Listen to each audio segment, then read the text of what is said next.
بسم اللہ الرحمن الرحیم۔ عمر ناقد اور ابن ابی عمر دونوں نے ابن عیینہ سے روایت کی۔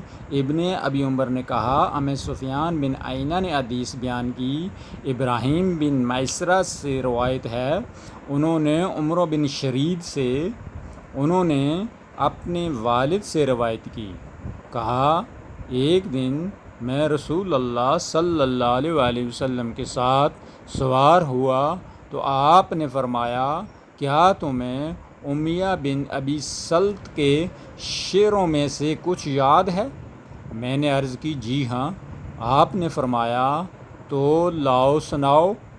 میں نے آپ کو ایک شعر سنایا۔ آپ صلی اللہ علیہ وآلہ وسلم نے فرمایا، اور سناؤ۔ میں نے ایک اور شعر سنایا۔